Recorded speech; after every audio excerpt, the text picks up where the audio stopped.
Le gouvernement de la transition a le regret d'informer l'opinion que, dans la nuit du 31 mars au 1er avril 2025, un drone des forces armées et de sécurité de la République du Mali, immatriculé TZ-98D, s'est écrasé sur le territoire national à Tenzawatène, cercle d'Abébara, région de Kidal. L'épave a été localisée précisément dans une zone dont les coordonnées géographiques sont les suivantes. 19 degrés, 52 minutes, 4,738 secondes nord, 2 degrés, 53 minutes, 38,101 secondes est, à 9,5 km au sud de la frontière Mali-Algérie. Suite à cet incident, une enquête a été immédiatement ouverte. Des résultats de l'investigation préliminaire, les points suivants méritent d'être évoqués. La liaison a été perdue avec l'appareil dans une position située sur le territoire malien et dont les coordonnées géographiques sont les suivantes.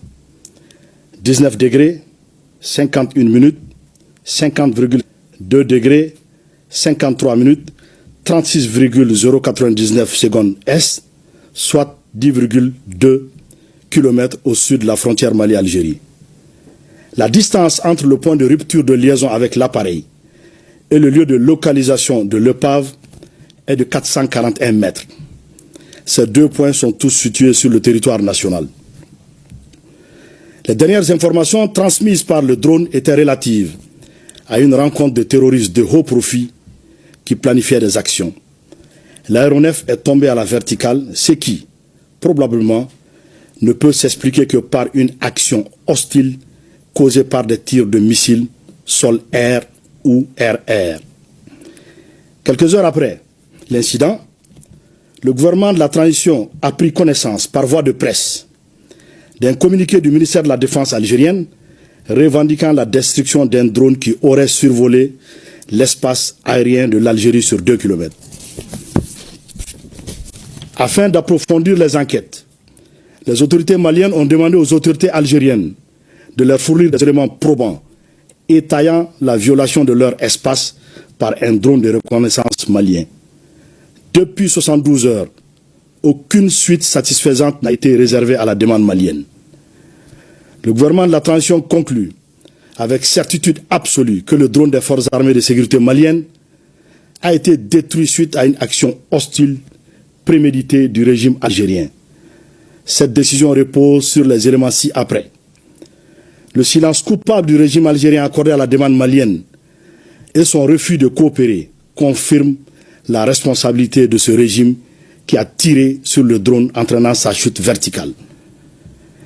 Les données précises de la trajectoire de l'appareil enregistrées dans le système prouvent sans ambiguïté que l'appareil n'a jamais quitté l'espace aérien de la République du Mali.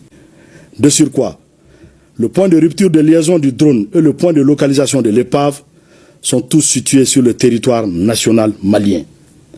L'absurdité de l'argument de la violation de l'espace aérien algérien sur 2 km, autrement dit, comment l'épave du drone se serait retrouvée au Mali et à 9,5 km de la ligne frontalière si l'appareil avait réellement violé l'espace algérien sur 2 km. Face à la gravité de cet acte d'agression inédit dans l'histoire des relations entre le Mali et l'Algérie, le gouvernement de la transition condamne avec la dernière rigueur cette action hostile, inamicale, condescendante des autorités algériennes, dont le chef de l'État affirmait récemment à Mondovision que, je le cite, 90% des solutions maliennes se trouvent en Algérie. En outre, cet agissement prouve, si besoin en était, que le régime algérien parraine le terrorisme international. En effet, la destruction du drone a clairement pour effet, sinon pour but, d'entraver la neutralisation de groupes armés ayant revendiqué des actes terroristes. Le gouvernement de la transition, en cette triste circonstance, tout en rappelant la teneur de son communiqué numéro 64 du 25 janvier 2024 et celle de l'allocution du Mali lors de la 79e session de l'Assemblée générale des Nations unies, condamne l'attitude du régime algérien qui, en plus de servir de base arrière aux groupes terroristes, s'engage aujourd'hui dans la lutte armée pour perpétrer des agressions contre un État voisin en vue de protéger ses suppôts terroristes. En conséquence, en réponse à cette énième provocation du régime algérien, le gouvernement de la transition décide de 1. Convoquer l'ambassadeur algérien pour protester contre l'hostilité du régime algérien. 2. Se retirer avec effet immédiat du comité d'état-major conjoint CEMOC. 3. Porter plainte devant des instances internationales contre le régime algérien pour acte d'agression. Aussi, le gouvernement de la transition fait remarquer que cette agression flagrante du régime algérien contre le Mali est en contradiction avec la participation effective de la République du Mali à la guerre pour l'indépendance de l'Algérie pour soutenir le Front de Libération Nationale, FLN. Enfin, il demande au régime algérien, exportateur de terrorisme, de cesser d'être une menace à la paix et à la sécurité régionale, puis d'adopter un comportement responsable visant à promouvoir la paix et le développement. Le gouvernement de la transition réitère à la population malienne que rien n'entamera la détermination des forces de défense et de sécurité maliennes sous le leadership de son Excellence le général d'armée Assimi Goïta, président de la transition, chef de l'État, à poursuivre et à atteindre le noble objectif d'éradiquer le terrorisme sous toutes ses formes.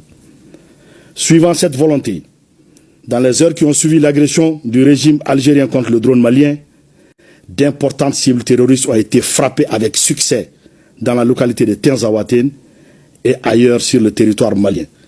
Ces opérations vont continuer et pourront s'intensifier selon l'évolution de la situation.